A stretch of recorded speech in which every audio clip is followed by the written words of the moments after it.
Welcome back to Insight on Cap Radio. I'm your host, Vicki Gonzalez. The Color Purple is an iconic Pulitzer Prize-winning book written by Alice Walker that speaks about the power of hope, perseverance, and cyclical generational trauma.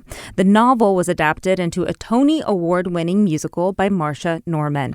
And Broadway at Music Circus will produce the highly acclaimed musical for the very first time. Joining us is Christina Acosta Robinson, who plays Shug Avery, and Ken Robinson, playing Albert, also known as Mista.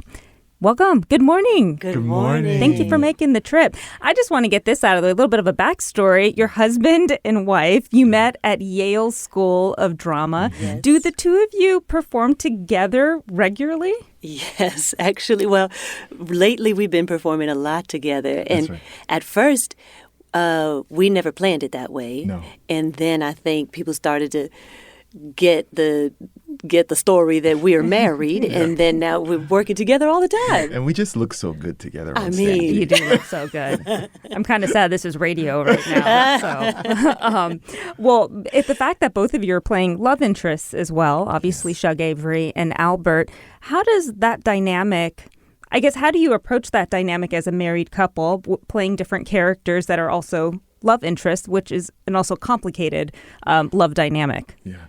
We trust each other, having been married for 12 years and having known Christina as an actor for even longer, there is no one I trust more on stage than I trust her. And it's really easy. It's so easy. Yeah. We don't have to do that extra work of, No.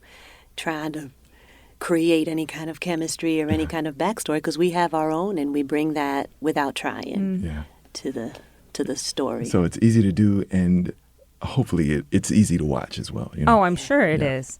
Ken, you also did The Color Purple on Broadway? I did, That is amazing. How is this Yeah. production going to be different at Broadway at Music Circus? Oh, my God. I was just talking to one of the consultants, and I was just saying how, because we're in the middle of the rehearsal process now, and I was saying how immersive it is. And In the round. Yes. Yes. at the Music Circus, Sacramento Music Circus. On Broadway, it's a traditional proscenium, so you got to watch. But with this production, you're in it. You are in this world. The audience is in it. We're coming down the aisles. Yes. They're seeing it from all angles. All angles. It's really, Yeah. and it's a perfect show to do that. That's right. That's Yeah. right. And it's not something you traditionally associate with immersion. You just kind of like watch it, and it's, it's pretty and moving. But this one, I think you really get inside and feel a lot more. What message do you think this musical, how do you think it resonates most with today's audiences?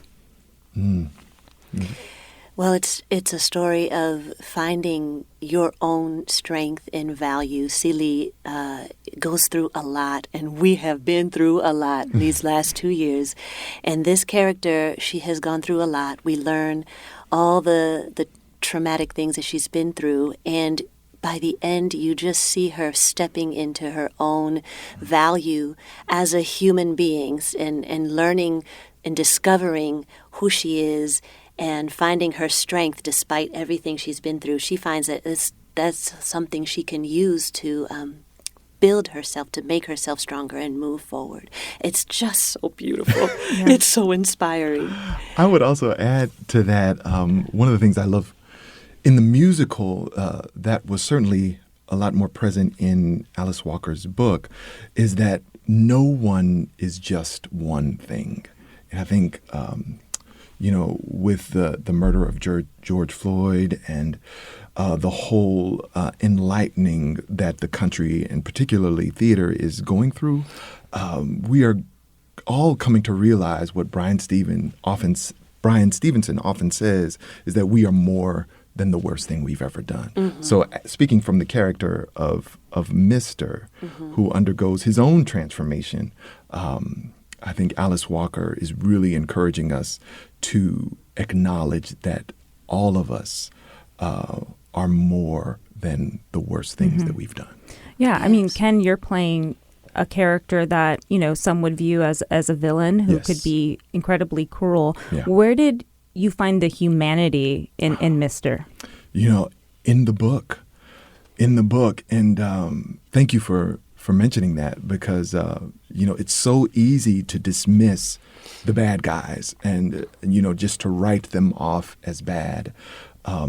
But every person, every human has a story, especially those that we want least to identify with. So really, I had to go to the book, and I really had to go inside myself. I may not have abused my wife or anyone like that, but I've done some bad things, and surely I want to be redeemed from them. I want to do what I can to get past them, and I just had to look inside. So I'm really hoping that people get that from this production. Yeah, I mean, the characters are just so layered, and Shug Avery is perceived initially as a woman with questionable morals, and it becomes clearer throughout The Color Purple that she's a compassionate, independent woman. How did you approach this character? Well, this is my second time doing the part. I did it 8 years ago, and revisiting it, it's just so wonderful to just dig deeper. I love doing this part. I think that, just like Ken said, that we're more than the worst things we've ever done. I think that applies to Shug Avery as well. So she inspires Celie, I think, to find her womanness, to step into her strength and her sexuality, and she's a real gift to Celie, and I think to Mr. He loves her for some reason. So, I found, you got to find those reasons why people love, there's a lot, everybody loves Shug. So it's not hard to find those things in her. They're in there. You'll see when you see the show. Yeah. And The Color Purple is just so powerful in that, I go back to even when I watched the movie as a child, when preparing for this segment, and all those same feelings that I had as a child watching the film comes back. It's something that transcends, print to film and now music. What do you think music adds to The Color Purple? I think music adds the emotion. We don't traditionally think of the movie, the first movie, as a musical because it was a drama. Yeah. But there was so much music in the movie. And the musical got to really go back to the book, the original source, and pull more from that the movie wasn't able to do. So I really think that the original music in this musical adds emotion. Movement. Yes, and space, and that the movie, when you're watching it on the screen, just cannot do. It adds that humanity that you can only get with live theater. Thank you both so much for joining us, Christina and Ken. Mm-hmm. And The Color Purple will actually debut next week, August 23rd to 28th. Christina Acosta Robinson plays Shug Avery, and Ken Robinson plays Mista.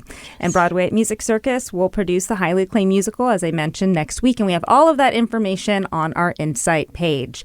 That is it for Insight today. You can learn more about our guests at capradio.org/insight. You can also subscribe to the Insight podcast on Apple, Spotify, or wherever you listen to your podcasts. If you want to join the conversation, you can email us at insight@capradio.org.